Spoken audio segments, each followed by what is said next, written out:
اعوذ باللہ من الشیطان الرجیم بسم اللہ الرحمن الرحیم۔ السلام علیکم پیارے بچوں، امید ہے کہ آپ اپنے گھروں میں خیریت سے ہوں گے۔ میں UPS بٹکوٹ زون راجوار سے ہوں۔ آج بھی ہمارا موضوع برزہامہ کی تاریخی اہمیت ہی ہے، جو ہم نے 7ویں جماعت کی اردو کتاب سے لیا ہے۔ آج ہمیں اس سبق کا تیسرا حصہ پڑھنا ہے۔ تو بچوں، سب سے پہلے ہم اس سبق کا پہلا اور دوسرا حصہ تھوڑا سا دہرائیں گے۔ برزہامہ سری نگر سے 20 کلومیٹر کی دوری پر واقع ہے۔ یہ ایک بالائی علاقہ ہے۔ یہ جگہ کشمیر کی تاریخ میں بڑی اہمیت رکھتی ہے۔ ڈی ٹیرا اور پیٹریسن نامی 2 انگریز ماہرین نے اس جگہ قدیم بستی آباد ہونے کا اندازہ لگایا۔ محکمہ آثار قدیمہ نے یہاں زمین کی کھدائی شروع کی۔ اس جگہ جو آثار ملے ہیں ان سے پتہ چلتا ہے کہ یہاں کے لوگ کیسے زندگی گزارتے تھے۔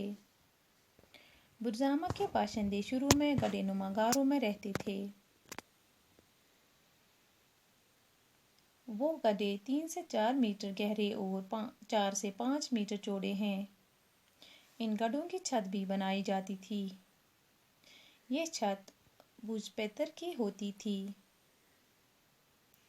ابتدائی دور میں یہ لوگ مٹی کے برتنوں کا استعمال کرتے تھے، جن پر چٹائیوں کے نشانات ہیں۔ اس طرح کے برتن شمالی چین اور بلوچستان میں بھی دریافت ہوئے ہیں۔ ابتدائی دور میں یہ لوگ مچھلیوں کا بھی شکار کرتے تھے۔ یہ لوگ ہڈیوں کے ہتھیار تیار کرتے تھے۔ اس کے بعد برزہامہ کی قدیم بستی کا دوسرا دور آتا ہے۔ اس دور میں لوگ مٹی کے جھونپڑوں میں رہتے تھے، کچی اینٹ کا بھی استعمال کرتے تھے۔ اس دور میں مٹی کے برتن چاک پر بنائے جاتے تھے۔ تو بچوں، اب ہم اس سبق کا تیسرا حصہ پڑھیں گے۔ پہلے دور میں لوگ مردوں کا کیا کرتے تھے، اس کا پتہ نہیں چلتا۔ وہ شاید مردوں کو جلاتے تھے، لیکن دوسرے دور میں ایسی قبریں ملی ہیں جو ظاہر کرتی ہیں کہ مردوں کو گھروں کے آنگنوں میں دفن کیا جاتا تھا۔ قبروں میں سے جو ہڈیوں کے ڈھانچے پنجر ملے ہیں، ان میں سے 4 سجدے کی صورت میں دفن کیے گئے ہیں۔ بعض قبریں ایسی بھی ہیں جن میں سے جانوروں کے پنجر ملے ہیں۔ ہڈیوں کے یہ ڈھانچے کتے، بھیڑیے اور جنگلی بکری کے ہیں۔ لگتا ہے کہ یا تو لوگ انہیں پالتے تھے اور ان کے مرنے یا ان کی بلی چڑھانے کے بعد انہیں دفناتے تھے، یا پھر انہیں باقاعدہ انہی گڑھوں میں رکھتے تھے تاکہ یہ بھی سردی اور برف باران سے بچ جائیں۔ باران یعنی بارش۔ اس کے بعد برزہامہ کا تیسرا دور شروع ہوتا ہے۔ اس دور میں لوگوں کا رہن سہن قدرے بہتر تھا۔ وہ پتھر یا اینٹ سے بنے چھوٹے گھروں میں رہتے تھے۔ یادگار کے طور پر بڑے پتھر نصب کرتے تھے۔ اس دور کے برتن مقابلتاً خوشنما ہیں۔ چاک پر بنائے گئے ان برتنوں کی سطح ہموار ہوتی تھی۔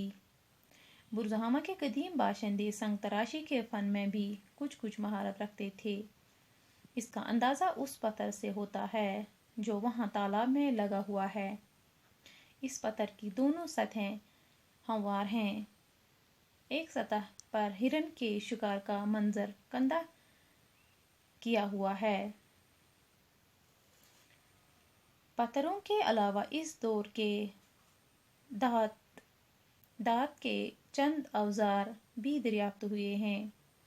پتھروں اور ہڈیوں کے آلات گڑھوں میں گزر بسر کرنا، انسانوں کے ساتھ ساتھ جانوروں کو بھی دفنا دینے کا رواج اس قبل تاریخی تہذیب کی انفرادیت ہے۔ یہ تہذیب شمالی چین، وسطی ایشیا روس، افغانستان اور ایران میں دریافت ہونے والی ایسی ہی قدیم تہذیبوں سے مشابہت رکھتی ہے۔